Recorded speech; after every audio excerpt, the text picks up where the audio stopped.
अच्छा आ गई गोरी चुपे चोरी मिले। बहुत खुशी के बात लगी तार से इतना प्यार कर लिया तहार गर्लफ्रेंड हमने के एगो बिया बहन से बुलाला पर अबे ना कर लिया।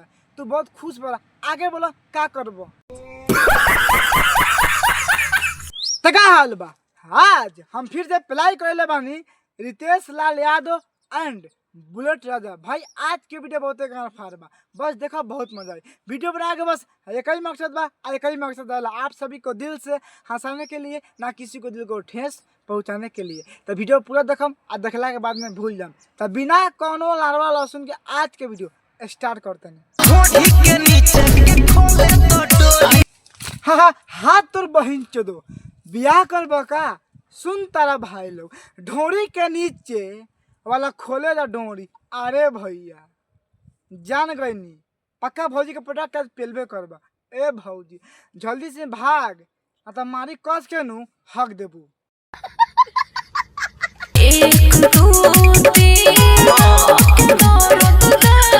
अरे तार बहन के दो वाह का कहल चाहता कि 1 2 3 कह के दर्द दिले बड़ा। अरे भौजी कैसे कहता रू गाड़ी में लन के जगह गधा के हथियार पेल दे का। कैसे कहता रू कि 1 2 3 कह के दर्द दिले बारू सार बहिनी। अरे भौजी इतना गजब के बनल बारे पटाखा अब से बोल। देखा आपने लापरवाही का नतीजा है। का कहता रू हमरे के लेवेला। अरे भौजी का कहता रू हमारा झाट ना समझ में आवता। पता ना भौजी का कहते कि हमरा के लेवे खातिर का करी। साफ साफ बता भौजी तार कहे के मतलब का बा। अच्छा से कहबे अच्छा से पेलम, आ ना कहबे तो कैसे पेल दे बस फाड़ जाई। हमार नाम मत लगी। चल झूठा। बारे तारा बहनी के झाट में आग लगाओ। वाह बहुत अच्छा का बात कहत दिया कि खाली हमरा के लेवे खातिर का उता ले ले बारा। देखा भाई लोगन भौजी के साफ साफ कहे के मतलब बा कि खाली हमरे के पेलबा आरे के ना पेलबा। अरे भौजी शुक्र मनाई खाली तोरे के पेलता। कितना कौन लड़का नु एके छोड़ के एके छोड़ के ओके ओ में से हम ना है। आना तो भतार बा, आना तो रियार बा। अच्छा खुशी के बात बा दूसरे के पे लगी नु खाली तो झांटे छिली। समझ रहे हो? समझ रहे हो? बात पागल ऐसे में थोड़े बा खाली तो थोड़े लेनी हम सब के ले ले। हाँ हाँ हमें के जौन देला मौके ले ले कौन जरूरी बा खाली तोरे के ले बैग बहन जाता। हाँ एगो तो में खूबी बा कि तू बहुत बनल बाले स्मार्ट बाले, थोड़ा कुछ तो ज़्यादा मन करेला वैसे तो ले ही लेतना। तो तू तो खराब समझ ले हमरा के। अरे हम सब के ले अगर तो कोनो बहन बानू तो कह ओके पेलम।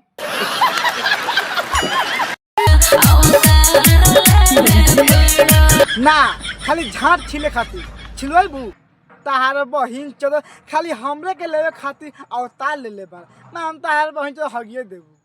अरे हम झाट छिली ले हम सब के पे ले कहता बानी तो विश्वास ना होता ना बात। तो ना तो जो गाना मरा कौन से जो मरा बहन चोत कहीं का इतना प्यार कर फिर बहन बस कर लिया बहन चोत। अरे तो खुशी रह के चाही कि तो जैसे यार बानी तो खाली हम तोरा के लेता नहीं आगे कोनो को नहीं लेत। कितना लड़की तो भाई छोड़ दे कि हाँ तू ओको के लेबा हमरो के लेबा आ तू बहन तो कहता कि खाली हमरे के लेवे खातिर अवतार ले ले बारा। भाग भांसरी वाली गजब बेइज्जती है।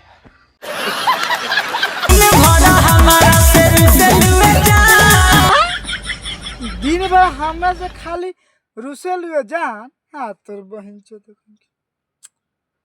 ई का है भैया तारे कहे के मतलब का बा कि जौन तार मेहरारू चाहे गर्लफ्रेंड बिया उ तारे दिन भर रुसल रहतिया तो कब पे लेला ना सारा तने बेटा कब पे लेला सारा बुरे छुछुनर। अच्छा भैया जब तारे दिन भर रुसल रह लिया तो का करे लिया आगे बोलो। तो अपन पगला के ए भैया तू का चाहता ना हमरा के साफ साफ बोलो का चाहता पटा के पेल दी का हो। अभी कहता कि खाली हमारे दिन भर रुसल हो जान अब कहता पगला के। अच्छा भैया, तार कहे के मतलब ये न मानू कि पगला के अगला चूसे लियो जान। ए भाई लोग, ए भैया की ये का नाम बा, तो ये विश्वास नहीं करो।